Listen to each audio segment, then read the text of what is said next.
ليه بالغالي تروحي تشتريه؟ ده بشوية مية وملح بس هتخلليه، ومن السنة للسنة هتخزنيه، وهتملي بيتك بالخير بيه.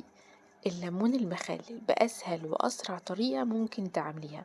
هقول لكم في الفيديو ده ازاي تعملوا الليمون المخلل تاكليه بس بعد 3 أو 5 أيام، وازاي كمان تعمليه بطريقة يقعد معاكي من السنة للسنة، ما يجرالوش أي حاجة، محافظ على شكله وطعمه، وحاجة كده في منتهى الجمال. كل ما بيقدم معاكي كل ما طعمه بيحلو كمان. دلوقتي الليمون مليان، مالي السوق، وسعره رخيص جدا. الليمون الأخضر ده كيلو ونص ب10 جنيه، والليمون الأصفر الكيلو ب10 جنيه.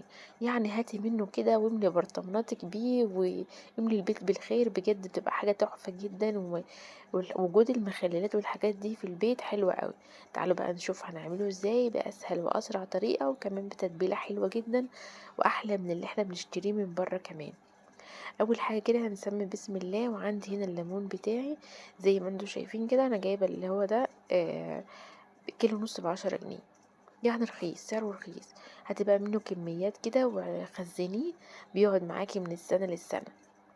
تمام. انا بس بظبط الليمون بتاعي، بشيلت شوية كده، لان انا كنت جايبة كمية اكتر من كيلو ونص، فشيلت شوية كده بقى اعملهم عصير. المهم دلوقتي انا هغسل الليمون بتاعي كويس جدا، وبعد كده هحضر حلة. تمام. اللي هسلق فيها الليمون عشان يقعد معاكي من السنة للسنة، ما تطوليش عليه في السلق، يعني يدوب تحطيه في المية تغلي. عد من بعد الغليان دقيقة واحدة بس، من بعد الغليان دقيقة واحدة بس، عشان ما يفرقعش معاكي، لان لو فرقع الليمون في الغلي حلاوته بتروح. تمام كده. وما تغطيش الغطا، يعني اغليه اسلقيه في قلب الحلة كده والغطا مفتوح، ما تغطيش عليه عشان ما يفرقعش معاكي. خلاص تمام. اول ما يبتدي لونه يغير بنرفعه من على النار زي ما قلت لكم، من بعد الغليان بدقيقة واحدة بس، بنبرد عليه بمية باردة كده. لو حابين تاكلوه على طول، آه، مش هنستخدم مية السلق، لكن لو حابين تخزنوه من السنة للسنة هنستخدم مية السلق، بتبقى حلوة جدا، بتدي طعم حلو قوي لليمون المخلل. عندي هنا التتبيلة بتاعتي بقى، هنا جزراية بشرتها ناعم كده بالكبة او حتى بالمبشرة، وعندي كمان فلفل احمر حلو وحار الاتنين مع بعض، وعصرت ليمونتين كده. وحطيت كمان الملح، كل لتر من المية هياخد 5 معالق كبيرة من الملح. حلو كده.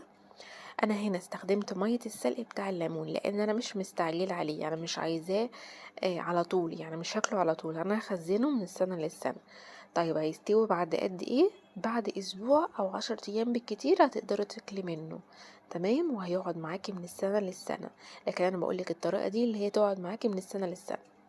عندي هنا معلقة من العصفر ومعلقة من حبة البركة.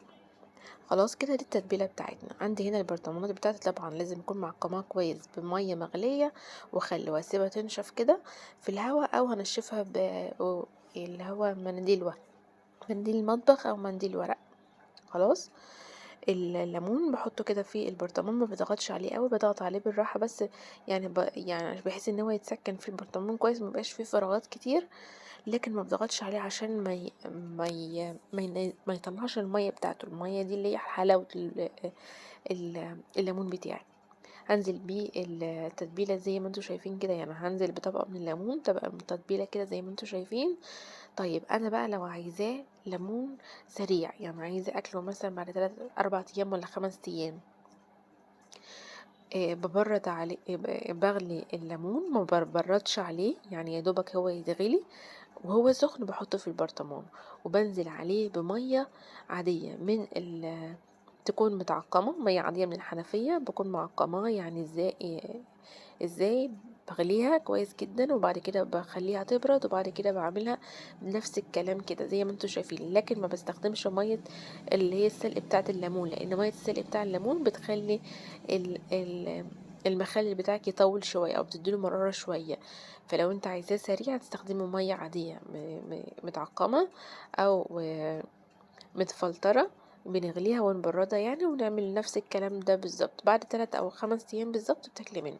لكن الطريقة دي اللي احنا بنستخدم فيها مية الليمون زي ما قلتلكوا بتخلي الليمون يحافظ عليه، يعني ياخد وقت شوية أطول في التخليل أو في التخزين.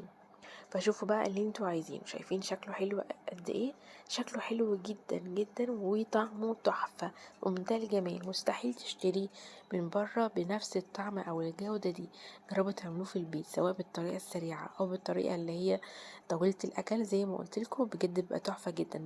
بحب احط معاه قرون شطة خضرا كده، اولا بيديله طعم حلو، وثانيا بيديله شكل حلو، البرطمان بقى شكله حلو قوي. وكمان بحط معاه فصين من التوم او حبتين من التوم كده صحيح، ما بقشروش ولا بفتحه زي ما هو كده. بس كده، دي كانت طريقتي. يا رب يكون الفيديو عجبكم، ومتنسوش تعملوا لايك للفيديو.